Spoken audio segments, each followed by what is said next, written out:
अस्सलाम वालेकुम वरहमतुल्लाहि वबरकातुहू। तमाम दोस्तों, उम्मीद करता हूँ सब ठीक होंगे। तो आज मेरे पास एक रिसीवर आया है जो इकोलिंक 7555 एक्स्ट्रा है। या आप इसका नाम भी देख सकते हैं और नंबर भी इसका है। तो ये आज मेरे पास आया है, कस्टमर लेके आया था कि रेड लाइट पर है ये। तो इसको देखते हैं क्या है। आज हम लाइव ट्रेसिंग सीखेंगे। तो इसका शू में लगाता हूँ। तो ये आप देख सकते हैं, ये रेड लाइट पर है। कस्टमर भी मुझे ये बोल के गया है कि सर ये जो है ना रेड लाइट पर है। तो इसका नंबर भी देख लें और ये इसके स्टिकर भी देख लें रिसीवर के। हम इसमें जो है वो ट्रेसिंग करेंगे, उसके बाद देखेंगे इसमें क्या फॉल्ट आता है। तो आज हम लाइव ट्रेसिंग सिखाएंगे आपको। तो चलते हैं, अभी रिसीवर को ऑन करते हैं, इसका बॉक्स ओपन करते हैं। तो ये आप देखें, इसमें बोर्ड जो लगा हुआ है वो LI3510A वाला है। तो सबसे पहले हम क्या करेंगे, पावर सप्लाई चेक करते हैं। क्योंकि आपके पास भी कोई भी रिसीवर आएगा तो आप पहले इसमें कार्ड में फॉल्ट नहीं ट्रेस करेंगे। पहले आप सप्लाई चेक करेंगे, कहीं सप्लाई में वोल्टेज डिक्रीज तो नहीं हो रहे। तो सप्लाई चेक करने का तरीका है, डीसी मीटर पे, डीसी जो है मीटर है, इसको मैंने ऑन कर दिया है। रिसीवर मेरा ऑन है अभी। तो अब देखते हैं,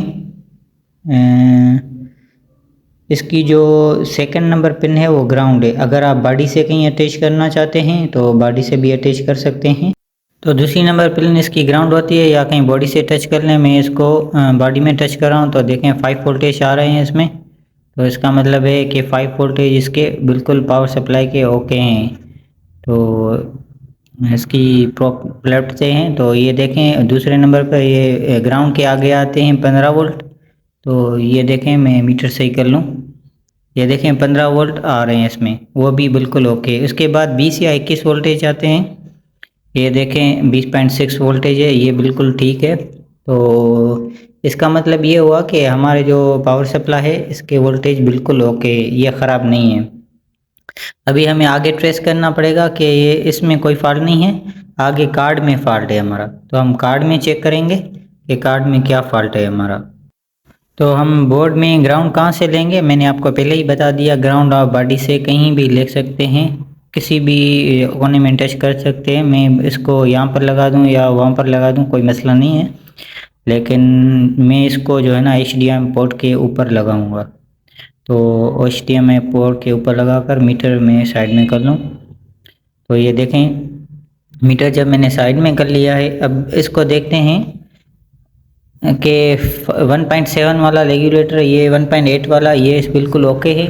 तो अब हम चेक करेंगे कि इसमें वोल्टेज कहाँ तक आ रहा है। मैं आपको ट्रेसिंग सिखाऊंगा। ये इसका ग्राउंड होता है और ये दूसरी जो पिन होती है इसकी, वो उससे टच होती है आगे वाले से। और यहाँ पर आते हैं 3.6 वोल्टेज या 3.5। तो ये वोल्टेज यहाँ से आ रहे हैं एक डायोड लगाकर, और डायोड के आगे 5 वोल्ट जो पावर सप्लाई पे डायरेक्ट पावर सप्लाई से आ रहे हैं। तो ये देखें 1.6, और ये वो यही वोल्टेज ये आते हैं इस रेगुलेटर पे 1.8 वाले पे। और यहाँ पर 1.8 या 1.7 वोल्टेज आते हैं। इसके बाद आते हैं कि एक छोटी IC लगी होती है जिसका नाम S15 होता है। तो इसको चेक करते हैं। इसके कोयल पर हम वोल्टेज चेक करेंगे कितने आ रहे हैं। तो कोयल पे वोल्टेज चेक करते हैं मीटर को सही करके। तो ये देखें, मैं सही कर लूँ इसको, ग्राउंड इसका लगा लूँ। तो अभी देखें मीटर बिल्कुल सही है, आपको नज़र भी आ रहा है। अभी मैं चेक करता हूँ। तो ये देखें आप, इस पे 1.2 वोल्टेज आ रहे हैं, जो कि दूसरे रिसीवर में 1.2 नहीं आते, 1.5 आते हैं। इसमें 1.2 या 1.1 आ रहे हैं। तो इसको ट्रेस करेंगे कि ये वोल्टेज यहाँ तक क्यों आ रहे हैं। और ये देखें यहाँ पर 3 वोल्टेज 3.3 आ रहे हैं, बिल्कुल सही। और यहाँ पर देखें 5 वोल्टेज आ रहे हैं। तो ये काम ऐसे करता है, पहले 5 वोल्टेज इसको आते हैं, फिर 3.3 और 1.3 भी करता है। ये देखो 3 वोल्टेज आ रहे हैं इस रेगुलेटर पे। अब इसकी दूसरी ये वाली जो है ये ग्राउंड होती है, ग्राउंड से टच होती है और यहाँ पर आते हैं 5 वोल्टेज। ये देखें यहाँ पर 5 वोल्टेज आ रहे हैं। तो अभी आपको ये पता चल गया है कि कहाँ से वोल्टेज कितने आ रहे हैं कितने नहीं आ रहे। तो ये देखें 5 वोल्टेज इस पे आ रहे हैं और यहाँ पर 3 वोल्टेज ये बनाता है। इसको 5 वोल्टेज मिलते हैं और ये 3.3 वोल्टेज बनाता है। तो आईसी की देखो पिन नंबर यहाँ पर भी नहीं आ रहा है और यहाँ पर वोल्टेज नहीं आ रहे और यहाँ पर 3.3 वोल्टेज आ रहे हैं। तो देखें यहाँ पर नहीं आ रहे वोल्टेज, सही है। तो अब जो इसमें मसला आ रहा है वो फ्लैश का आ रहा है। इसकी फ्लैश जो है वो इसमें वोल्टेज तो प्रॉपर आ रहे हैं लेकिन इसमें काम नहीं हो रहा है। कोई इसमें जैसे डंप फाइल नहीं हो या कुछ हो ऐसे हो। तो हम इसको एक बार आईसी भी चेंज करेंगे और देखो यहाँ पर भी वोल्टेज इसके डायोड पर भी सही आ रहे हैं 14.6 सही है। देखो यहाँ पर भी वोल्टेज इसके आ रहे हैं। ये इसमें ये होता है कि एच और वी में फ़र्क होता है, आपको पता है। तो ये देखें यहाँ पर भी वोल्टेज नहीं आ रहे क्योंकि ये स्विचिंग ट्रांजिस्टर होते हैं। जब एच वी वाला चक्कर होता है तो उसमें ये स्विचिंग करते हैं, इसका कोई मसला नहीं है। अभी ये आईसी हम निकालेंगे तो इसको निकाल कर हम इसमें पहले मैं आपको ये दिखा देता हूँ। मेरे पास ब्रोज़ा है जो अच्छी कंपनी का है। ये मैंने कहाँ से लिया हुआ है, ई मेगा शॉप से लिया हुआ है और इसकी लिंक मैंने डिस्क्रिप्शन में ले ली है। ये मेरे ख्याल से 15-20 रुपये का है। तो ये बड़ी हाई क्वालिटी का जो है ना आयरन पेस्ट है या सोल्डरिंग पेस्ट कहेंगे।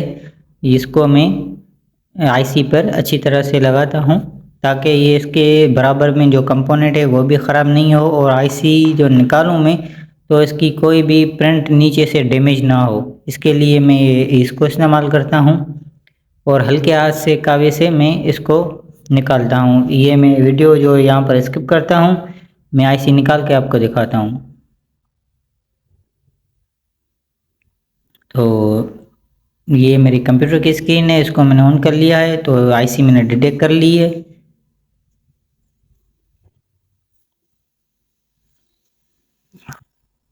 तो यहाँ पर मेरी फ़ाइल पड़ी हुई थी ब्राउज़र और ये मेरे ख्याल से यहाँ पर भी नहीं है और अभी मैं इसमें दे चेक करता हूँ। अभी नीचे देखें फ़ाइल पड़ी हुई है, ये दूसरे नंबर पर ये इसकी फ़ाइल है और ये ओरिजिनल फ़ाइल है। तो इसको मैं क्लिक करता हूँ और अभी मैं इसको राइट पर क्लिक करूँगा तो राइट हो जाएगी। तो किसी भाई ने अगर मेरा ये RTV नहीं देखा हुआ है कैसे इसमें आईसी प्रोग्रामिंग होती है तो ये मेरी दूसरी मेरी वीडियो चैनल पे पड़ी हुई है जो कि क्लियर मैंने बताया हुआ है आईसी कैसे लगती है। तो ये मेरा सॉफ्टवेयर भी हो गया इसमें। तो आईसी अब निकाल के मैं लगाऊंगा इसमें। तो आईसी की जो वीडियो है वो मेरी आप दूसरी वीडियो में देख सकते हैं, इसमें मैंने शॉर्ट करके बनाया हुआ है। तो ये मैंने आईसी इसमें सेट कर लिया है क्योंकि मेरे पास अभी टाइम की कमी थी तो मैंने इसको स्किप किया हुआ है। तो अभी हम चेक करते हैं इसको, इसका शू में लगाता हूँ अभी। तो अभी देखते हैं इसमें क्या मसला आता है। ये देखें बिल्कुल ओके हो चुका है ये रिसीवर। अब देखेंगे कि इसमें सही से ओपन होता है या नहीं होता है ये। तो ये देखें ऑन पे आ गया सर्चिंग और ये देखें 33 चैनल आ गया। इसका मतलब ये इसमें सॉफ्टवेयर का इशू था जो कि किसी भाई ने भी देखा था, उससे हल नहीं हुआ। फिर मैंने देखा तो इसमें सॉफ्टवेयर इसका ओरिजिनल किया हुआ है तो इसमें ये सही हो गया है। तो आप अगर आपने मेरे चैनल सब्सक्राइब नहीं किया तो कर लें।